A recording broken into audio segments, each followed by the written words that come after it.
Bonjour à tous, bienvenue à ce deuxième webinaire Chronopost PrestaShop. Ravie de vous retrouver, je suis Delphine Blanc, en charge du marketing chez Chronopost et accompagnée aujourd'hui de Claire-Alice Zeller, chef de produit e-commerce chez Chronopost. Alors la thématique qu'on a choisi de partager avec vous aujourd'hui, c'est celle des retours, une politique importante. Et l'idée, c'est en fil rouge, voir ensemble comment faire des retours en fait une vraie opportunité business. Alors pour ça, on va voir, on va dire trois questions clés. Pourquoi, déjà de façon très très concrète, pourquoi faire une politique de retour? Ensuite, comment construire en fait les grandes questions, les grandes thématiques à avoir en tête quand on construit une politique de retour. Et puis ensuite, on verra voilà comment créer une expérience client optimale, parce que oui, il y a des choses à savoir, il y a des bonnes pratiques à avoir en tête pour optimiser la politique de retour quand on est e-commerçant. Alors, on va rentrer dans le vif du sujet, Claire-Alice. Oui.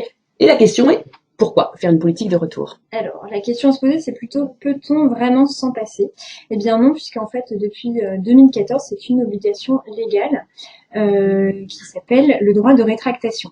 Donc, en fait, le consommateur peut changer d'avis et revenir sur son achat sans avoir à justifier de motif ni à payer de pénalité. Donc, très concrètement, il va avoir 14 jours suivant la réception de son colis pour retourner ce colis au e-commerçant, et le e-commerçant devra rembourser l'intégralité des sommes qui ont été versées par l'acheteur, frais de port inclus. Seuls les frais de port retour seront à la charge du consommateur. Alors, 14 jours, mais est-ce qu'on a intérêt à au-delà de 14 jours? Parce qu'on le voit, certains sites proposent plus que 14 jours. C'est quoi l'intérêt finalement de proposer une politique plus longue? Aujourd'hui, c'est vraiment un argument commercial par rapport à la concurrence d'augmenter ce nombre de jours, enfin ce délai légal. Par exemple, sur Sarenza, on peut voir aujourd'hui que c'est 100 jours pour faire son retour. Mais il faut faire attention en fonction de la taille de votre site et surtout de votre concurrence, parce que ça peut avoir un gros impact sur votre trésorerie. Donc voilà, attention, benchez bien votre concurrence et regardez ce qui se fait. Et voilà, qu'est-ce que je vous conseille de faire? Et alors, si je dois finir sur le droit de rétractation, il faut qu'un formulaire de rétractation soit disponible sur votre site internet, soit dans une rubrique dédiée, comme on peut le voir sur Vente privée tout en bas à gauche, soit dans la rubrique Retour, tout simplement. Alors, au-delà de ce cadre légal assez clair, finalement, quelles sont les attentes des internautes sur cette question? Alors aujourd'hui, c'est vrai que de nombreux e-acheteurs consultent les conditions de retour d'un site e-commerce, que ce soit avant ou pendant l'achat. Finalement, on se rend compte que c'est vraiment une manière pour les acheteurs de se rassurer avant de faire un achat sur Internet. Donc, son contenu est très important pour vos clients. Il faut d'une part qu'il soit clair et surtout qu'il convienne vraiment à leurs attentes. En effet, aujourd'hui, la moitié des e-shoppers ont été dissuadés d'acheter sur un site à cause de cette politique de retour. Donc, on comprend que au-delà d'une obligation légale, la politique de retour, c'est surtout un déclencheur de l'acte d'achat. Et grâce à des conditions de retour qui sont simples à comprendre et qui sont en phase avec les attentes de vos clients, vous pourrez augmenter votre taux de conversion. D'ailleurs, c'est ce que nous allons voir maintenant. Quelles sont les grandes questions à se poser pour répondre aux attentes de vos clients? Alors, en fait, il y a deux choses à avoir en tête sur ces questions. Le premier chiffre qu'on voulait partager avec vous, c'est que finalement, 88% des internautes qui font des achats en ligne ont eu l'occasion de faire un retour. Donc, ça donne quand même la mesure de l'ampleur de l'usage, d'où effectivement le fait qu'on y consacre quelques conseils et ces webinaires aujourd'hui.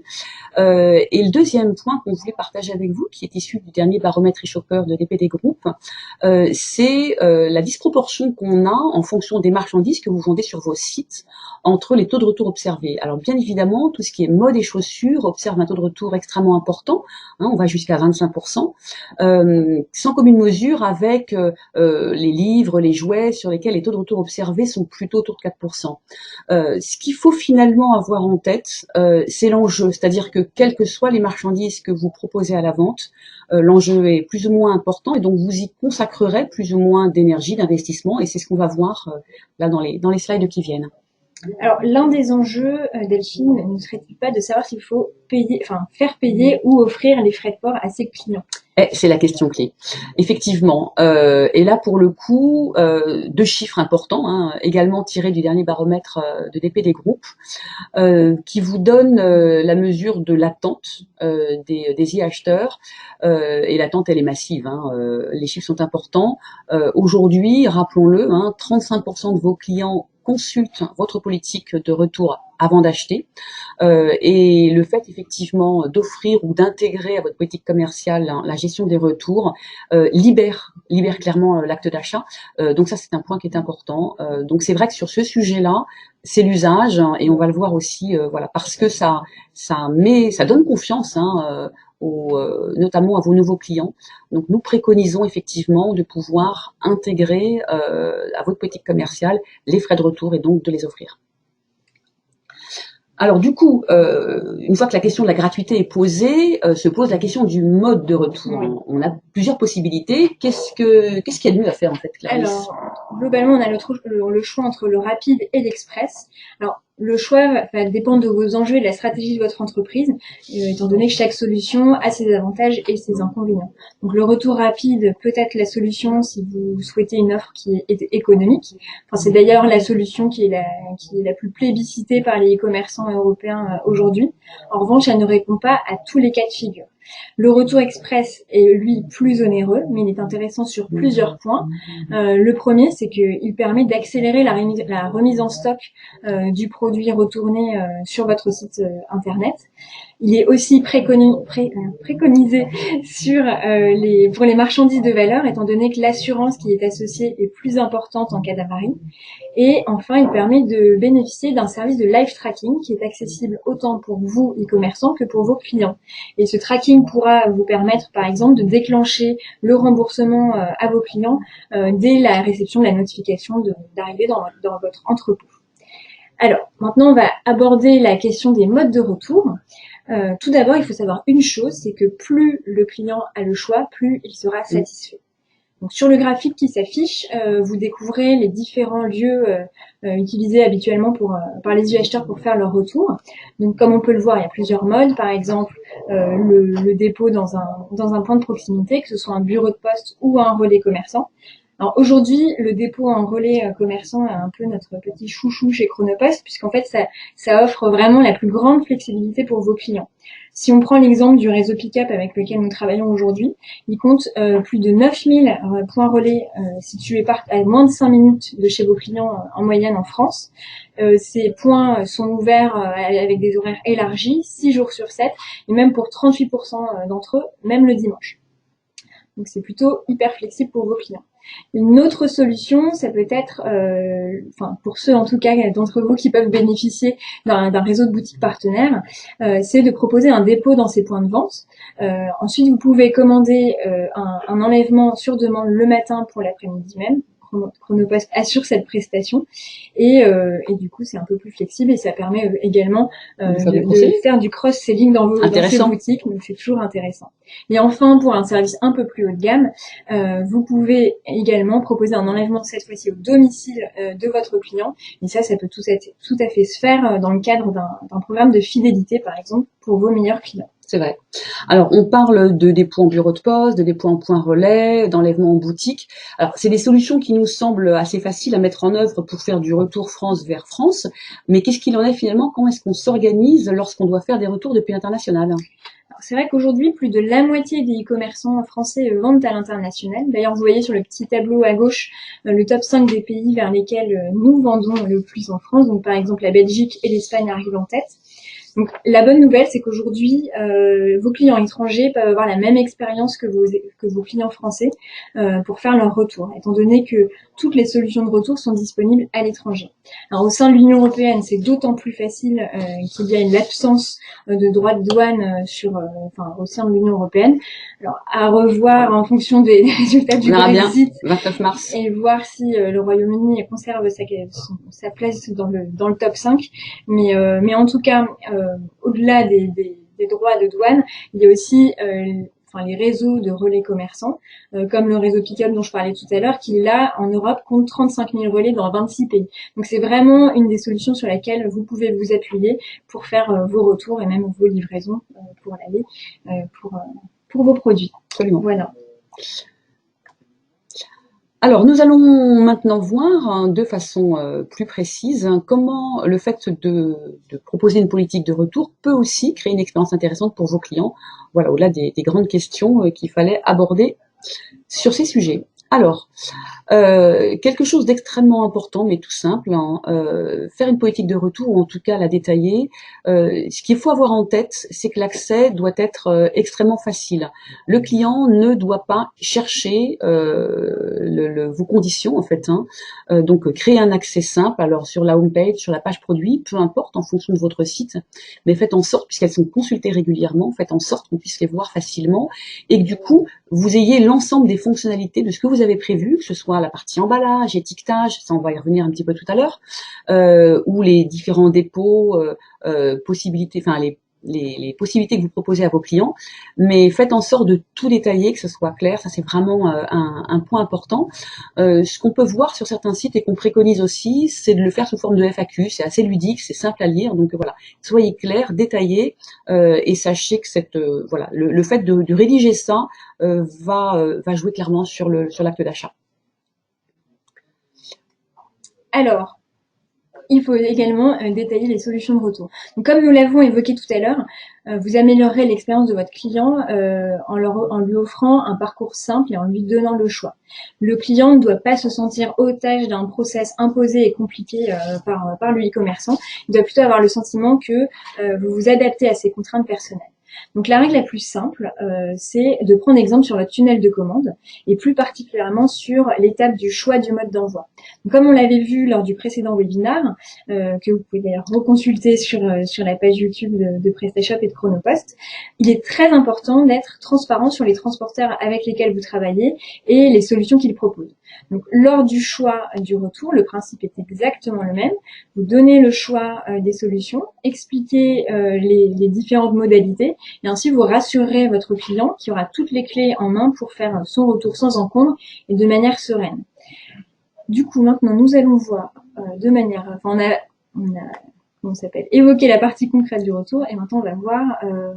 clairement la question de l'emballage. La question de l'emballage, exactement. C'est un point clé. Voilà.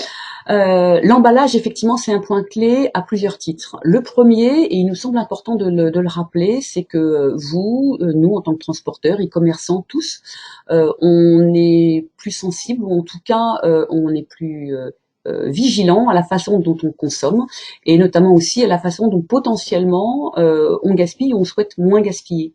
Et la question de l'emballage, elle est importante parce que si vous y prêtez attention, si vous mettez en œuvre des solutions d'emballage réutilisables pour le retour, vous aurez donc, vous donnerez en fait une image de site vigilant à ces questions environnementales. Et aujourd'hui, c'est pas neutre, c'est plus une attente, c'est une vraie exigence des consommateurs. Et ça, c'est vraiment un point qui est important. Alors, en fonction des marchandises que vous proposez, des possibilités, que ce soit des pochettes plastiques, alors idéalement plastique recyclé et recyclable. La filière, je crois, sera disponible à partir de 2022 voilà, en France. Sur la partie plastique. Elle existe déjà sur la filière carton, si vous mettez des cartons à disposition de vos clients. Et sachez que pour les cartons comme pour les pochettes plastiques, il est possible de trouver des emballages, en fait, avec ouverture facile réutilisable pour du carton ou avec un système de double adhésif pour les pochettes plastiques. Et en fait, ça va être triplement gagnant pour vous, on l'a dit, mais également pour vos clients. Vous allez juste leur faciliter la vie, ne pas se poser la question de ce que j'utilise pour l'emballage retour, c'est juste très important. Et puis pour vous, ça vous permet de vous garantir un retour de la marchandise de façon conforme et intègre dans l'entrepôt, puisque ce sont des marchandises que vous allez réintégrer en stock et revendre.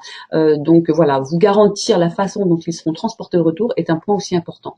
Donc la partie logistique est aussi à prendre en compte. Donc de l'autre point de vue, ça vaut vraiment le coup de se poser la question, ou en tout cas de revoir les emballages que vous proposez à l'aller pour en faire de vrais arguments et de vraies solutions de facilité pour vos clients pour la partie retour.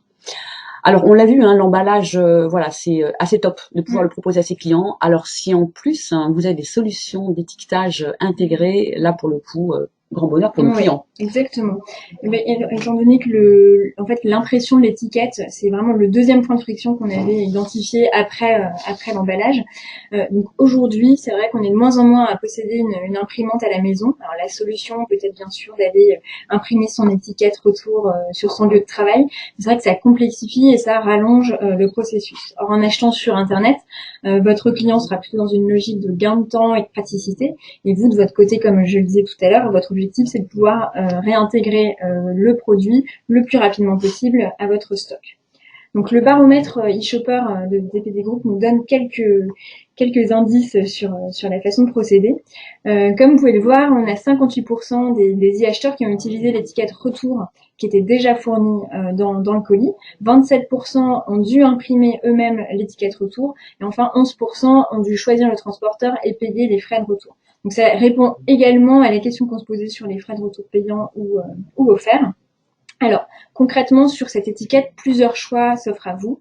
Le plus évident, c'est de joindre l'étiquette directement dans le colis-aller, notamment si vous offrez les frais de port. Une deuxième solution un peu plus onéreuse, c'est d'organiser un enlèvement à domicile avec l'étiquette retour qui sera imprimée par votre transporteur et le chauffeur en fait viendra tout simplement avec l'étiquette et la collera sur le colis à retourner. Et une troisième solution, mais que nous vous déconseillons à l'heure du digital, mais qui est encore pratiquée par certains e-commerçants et des gros en plus, c'est d'envoyer l'étiquette par courrier, mais pour vous, e-commerçant, ce n'est pas franchement efficace et ça donne pas une très bonne image, enfin en tout cas une image très moderne pour vous. Alors, maintenant que le colis est emballé et étiqueté, que se passe-t-il? Est-ce qu'on va entrer dans un no man's land de l'information? Eh bien non. Dernier point en fait à mettre en œuvre lorsqu'on s'occupe de retour, comme pour l'aller. Mettre à disposition un lien de tracking, c'est là de la même façon triplement gagnant et on n'y pense pas toujours.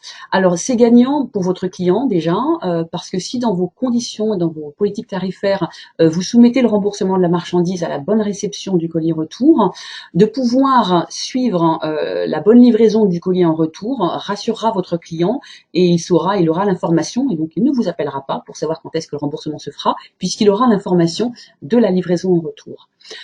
Vous concernant, ça vous permet aussi de bien piloter, bien gérer l'activité entre le nombre de colis qui sont potentiellement en retour, notamment si vous êtes sur une activité qui génère un taux de retour important. Donc ça vous permet de mieux piloter globalement l'activité entre les marchandises en retour et les marchandises en allée. Et puis, potentiellement, si vous externalisez votre logistique auprès d'un prestataire, de pouvoir mettre également cette information à disposition de vos prestataires, ça leur permet d'anticiper le nombre de colis à attendre et donc la réintégration en stock. Donc là encore, triplement gagnant de pouvoir avoir un lien de tracking fiable. Et alors, si en plus vous avez la géolocalisation associée, comme Chronopost propose, c'est top. Ça, c'est sûr. Alors, dernier point à voir ensemble, et là encore, on n'en parle pas toujours, hein, sur la question des retours, c'est pourquoi est-ce qu'on vous retourne des marchandises? La question de l'analyse nous semblait importante à partager. Et oui, puisque si le taux de retour est souvent incompressible, notamment suivant le type de marchandise comme la mode, comme le disait Delphine en tout début de webinaire, aujourd'hui, il est quand même possible de l'optimiser et d'améliorer l'expérience globale de vos clients. Et donc pour cela, il est indispensable d'analyser là où les causes des retours de vos produits. Est-ce que c'est dû à un problème de qualité sur vos produits, à un problème dans les descriptifs sur la page produit ou d'une photo qui ne correspond pas à la réalité de produit, ou enfin peut-être un problème lié au service que vous proposez sur votre site? Alors là, plusieurs manières de faire. Vous pouvez soit intégrer un questionnaire sur un bon papier que vous aurez glissé dans le colis allé, mais alors l'inconvénient c'est que ça vous oblige à traiter cette donnée manuellement et c'est peut-être un peu chronophage. Et la deuxième solution, c'est un peu plus moderne. Et en fait, l'idée, c'est de proposer un questionnaire en ligne à vos clients avant de générer le bon retour sur votre site. Donc cette solution permet d'analyser la data facilement et surtout elle est consolidable par produit. Le seul bémol, c'est que ça oblige du coup le client à imprimer le bon retour et on en revient au point précédent sur l'étiquette à imprimer. Alors ce qu'il faut garder à l'esprit sur ce questionnaire pour que vous ayez le plus grand taux de remplissage, c'est qu'il doit être simple et rapide à remplir. Donc proposez-le sous forme de formulaire avec des petites cases à cocher à côté des différentes raison de retour que vous auriez pu identifier, et surtout laisser un champ libre pour vos clients bavards qui aimeraient s'épancher sur les raisons de leur Il y en a retour. toujours. Et il y en a toujours, et c'est toujours très instructif d'avoir Les fameux verbatims. ces verbatims, exactement. Alors, maintenant que nous avons vu chaque étape du retour et les solutions que vous aviez pour optimiser l'expérience de vos clients, Delphine va vous dire quelques mots sur les tendances à ce sujet. Alors, en conclusion, en fait, puisqu'on a balayé globalement ce qui nous semblait important de partager avec vous pour construire sa politique de retour, ce qu'on voulait vous partager, déjà, c'est une tendance émergente. Alors, certes, chez deux acteurs importants de la vente en ligne en mode et en chaussures, mais le essayer d'abord, payer après d'un Etam ou d'un Zalando nous semblait intéressante parce qu'ils ont en fait totalement intégré la question du retour dans l'acte de vente. La marque s'invite chez le client puisque voilà, l'idée est bien d'essayer chez soi et donc potentiellement de pouvoir renvoyer ce qui ne convient pas. Donc là, voilà, l'idée de faire vraiment une vraie, de cranter un peu plus fort la question du retour en l'intégrant entièrement à l'achat nous semblait en tout cas intéressante à partager en termes de nouvelles tendances. Le deuxième point qu'on voulait partager avec vous, on en a parlé bien évidemment, la question de la vente au-delà des frontières, elle est juste prépondérante. Les choses ont pas mal évolué l'année dernière avec la fin du géoblocage qui a été voté donc en 2018 et qui vous permet aujourd'hui de pouvoir vendre plus facilement et d'étendre votre zone de chalandise. C'est important parce qu'aujourd'hui les internautes français, on l'a vu, à hauteur de 30% commandent aujourd'hui sur des sites allemands, des sites anglais, peut-être changer, des sites belges et inversement. Donc ça veut dire que vous avez la possibilité de toucher des clients en dehors de nos frontières et réciproquement. Donc la question de l'expérience client pour vos clients français et vos clients hors de France est absolument prépondérante. Et le dernier point à partager, alors il n'est pas nouveau, mais ayons-le en tête, la digitalisation aujourd'hui de nos activités, vous e-commerçants, nous transporteurs, devons avoir en tête que l'ensemble des actions que l'on mène, on les fait en ayant le mobile first en tête. Pourquoi parce qu'aujourd'hui c'est de plus en plus l'outil utilisé massivement, notamment des millennials, ce sont nos clients d'aujourd'hui et encore plus de demain. Et comme par exemple la solution e-label de Chronopost qui permet avec un simple mobile de pouvoir engager ses retours avec une étiquette entièrement digitalisée sur smartphone et donc de rien imprimer, correspond à un besoin de plus en plus grandissant de pouvoir être totalement libre et nomade dans ces activités. Donc c'est un exemple, il y en a plein d'autres, mais c'est vrai que voilà, on sait aujourd'hui que tout ce qui est développé est aujourd'hui développé d'abord sur des questions mobiles. Voilà, on pensait juste important de se le rappeler. Alors, ce webinaire est terminé. On a fait le tour des questions qui nous semblaient intéressantes à partager avec vous. J'espère que vous y avez trouvé votre intérêt et il me semble que oui, parce que sur le chatter de PrestaShop, nous avons un certain nombre de questions. Avant de commencer les questions, Claire Alice, peut-être rappeler effectivement un point en termes de documentation. Exactement. En fait, l'ensemble des conseils que nous vous avons donnés aujourd'hui sont extraits de notre guide du e-commerçant qui est téléchargeable sur le site de chronopost.fr. Donc l'adresse s'affiche sur votre écran et on vous l'enverra à l'issue de ce webinaire. Donc n'hésitez pas à les télécharger pour avoir toutes ces réponses, enfin toutes les réponses en tout cas sur le tunnel de commande et sur les retours. Alors, les questions, en espérant qu'on puisse répondre à toutes. Alors, j'aimerais avoir le nom du chargé de compte pro région de Marseille. Donc, on vous répondra par écrit parce qu'on les connaît pas tous. Il y a une question, non, il y a une question très précise. Il est vrai qu'on a une réseau commercial régional chez Chronopost. Donc la région de Marseille, on transmettra donc à la responsable commerciale, mais en tout cas, on a toutes les adresses mail des personnes qui sont connectées, donc on prend l'engagement, bien évidemment, de répondre à toutes les questions. Donc non, vous l'aurez. Deuxième question. Alors, bonjour, doit-on rembourser les frais de port aller si la cliente ne renvoie pas tout? Alors, à mon avis, donc ça c'est assez juridique quand même, mais en fait, si la cliente ne vous renvoie pas tout, ça rentre pas dans le droit de rétractation. Donc il faut qu'elle vous renvoie l'ensemble, ou alors qu'elle ait choisi sur votre site les produits à vous retourner. Mais pour moi, le droit de rétractation, vous devez rembourser les frais aller pour tout, mais après je sais pas si je suis claire, mais en tout cas ça relève de notre sens plus de la politique commerciale en fait, de votre politique commerciale. Donc c'est à vous effectivement de décider si c'est effectivement une obligation, mais ça ne rentre pas stricto sensu dans la loi Hamon qui dit que si tout est renvoyé, à ce moment-là, effectivement, la marge doit être remboursée. Ce qui n'est pas exactement le cas de la question, puisque c'est la question du remboursement partiel. Donc là, pour le coup, à vous de voir par rapport à la typologie de la marchandise, parce que on peut tout à fait entendre que toutes les marchandises ne sont pas forcément éligibles au remboursement sur la partie de la question des retours. Oui. Alors, quelle est la part de marché de Pick-up Service parmi les dépôts en point relais sur les retours? Excellente question. Excellente question. Alors, ce qu'on peut dire, c'est qu'aujourd'hui, le réseau de pick-up, en tout cas en France, c'est le premier réseau. Donc, c'est le réseau qui permet donc aux filiales du groupe, donc Chronopost, Colissimo, DPD France, de pouvoir utiliser les points relais. C'est le premier réseau en France, ça c'est clair. Maintenant, est-ce que c'est le réseau le plus utilisé? C'est une excellente question sur laquelle on va se rapprocher de pick-up. Tentez de vous répondre. Alors là, on a une très longue question. Malgré la loi Hamon, comment font les e-commerçants qui impriment des produits à la demande? Dans le cadre d'un échange de taille, le commerçant se retrouve avec un produit qu'il ne revendra pas toujours facilement. Il peut exiger les frais de retour à la charge du client, mais le commerçant devra payer les renvois de commandes. Un conseil à apporter. Alors là encore, je pense qu'on est encore sur la politique commerciale qui est personnelle à chaque e-commerçant. Et je pense que ça va aussi dépendre, il faut benchmarker votre concurrence, regarder ce que font vos concurrents. Et c'est vrai que si votre concurrent rembourse l'intégralité des frais de retour, même pour un échange de taille, donc vous ne le faites pas, mais c'est vrai que ça peut vous faire perdre des parts de marché.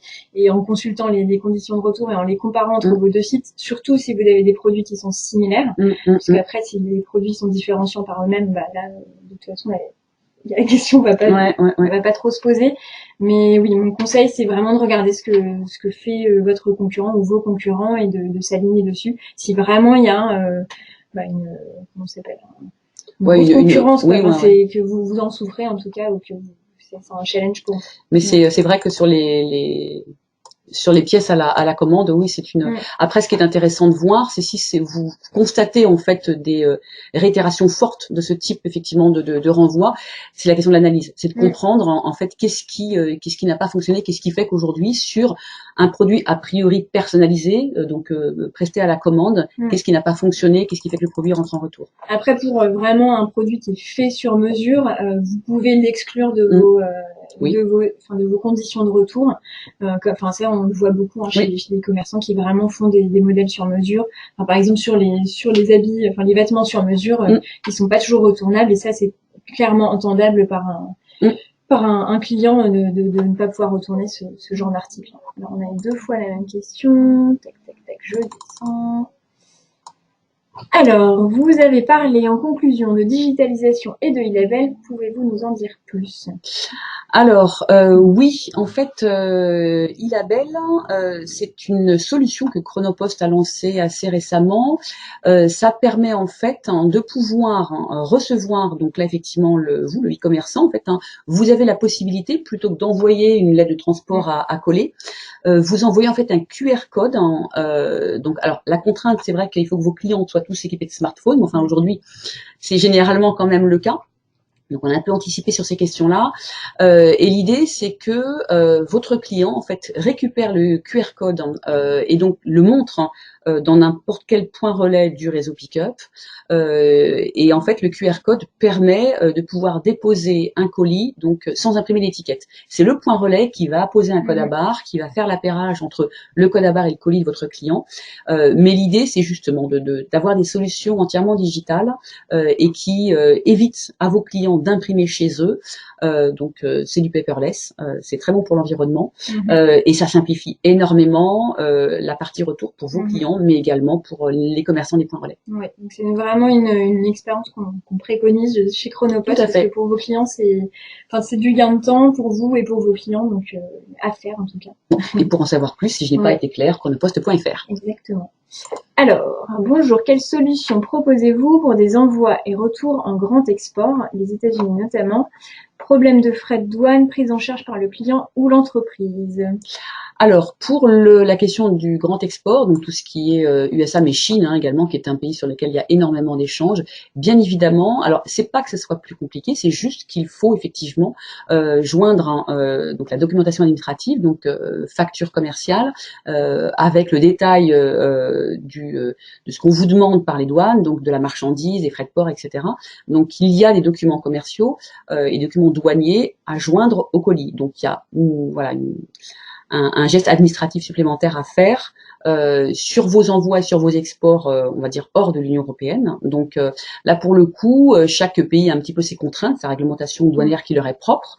Là encore, hein, sur le site de chronopost.fr, vous avez pays par pays, sur les 230 pays que l'on dessert, le détail hein, des contraintes à respecter lorsqu'on exporte, notamment sur les USA. Et de la même façon, pour la partie retour, bien évidemment, pour information, hein, les frais de douane, selon le régime douanier que vous avez choisi, généralement, voilà, ce sont les frais de douane qui sont à régler par le destinataire. Si vous avez choisi de les prendre en charge, vous pouvez effectivement le faire sous ce régime douanier-là et donc les prendre en charge. Mais oui, complètement, parce que là, pour le coup, ça peut être un avantage concurrentiel. Bon, c'est pas la majorité, hein, c'est pas l'usage, mais en tout cas, c'est une réglementation douanière qui existe. Et donc, du coup, c'est le client aux USA et qui sont parfaitement informés, hein, quand même des clients français qui importent et qui commandent sur les sites américains. Et inversement, on est parfaitement informé qu'il y a les droits de douane qui sont exigibles à la livraison. Et de la même façon pour la partie retour. Alors, prochaine question. Alors, vous dites qu'étendre le délai de retour est un argument commercial. N'y a-t-il pas un risque d'utilisation abusive? Bien sûr que si. Et oui, enfin, faut manier ça avec avec attention quand même. Hein. Alors, c'est sûr que oui, il y a des secteurs où on constate de l'utilisation abusive, notamment sur la mode. Moi, j'avais entendu parler de plein de cas de personnes qui commandent des habits, qui les portent pendant le week-end et qui leur envoient le lundi. D'ailleurs, c'est la Redoute, je crois, qui a arrêté de vendre des robes de soirée. Parce que le 1er janvier, enfin le 2 janvier, ils retiraient tous les retours. Et donc, alors, pour contrer ça, il y a quand même quelques petites astuces. C'est de développer, enfin en tout cas pour les vêtements, de développer des étiquettes qui grattent, qui sont très grandes, ou alors une étiquette qui est collée sur le vêtement et si elle est décollée, le retour ne peut plus se faire. Voilà, vous avez Cézanne aussi qui a développé une étiquette où il y a bien écrit si vous coupez cette étiquette, vous ne pourrez plus retourner le produit. Donc voilà, c'est vrai ce genre de pratique, il faut essayer de contrer de contourner, tout à fait. Mais faut être malin, il faut proposer effectivement des conditions de retour qui soient intéressantes et puis vous prémunir. Mais c'est vrai que comme dans tout secteur, hein, l'abus malheureusement existe. Il faut avoir les solutions, les bonnes pratiques. Ouais, il faut avoir aussi potentiellement un service contentieux dans votre entreprise. Donc, parce que par exemple, Amazon rembourse automatiquement dès l'arrivée dans les entrepôts sans même avoir vérifié. Et ensuite, c'est le service contentieux qui prend le relais.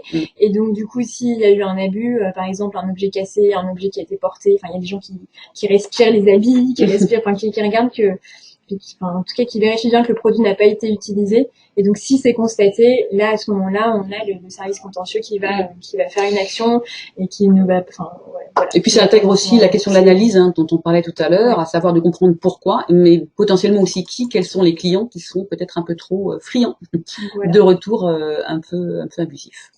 Alors, nous n'avons pas d'autres questions pour le moment. On a été quand même pas mal bien servi. Donc, ça témoigne de votre intérêt, en tout cas, pour ce webinaire. N'hésitez pas qui touche à sa fin. Donc, en tout cas, l'ensemble des personnes inscrites, présentes ou non, donc recevront les slides qu'on a passés, le guide du e-commerce, et puis bien évidemment, il y a une ou deux questions sur lesquelles ça mérite quelques précisions et qui seront renvoyées aux personnes. Voilà. Merci à tous. Très bon après-midi. Au revoir. Bon après-midi.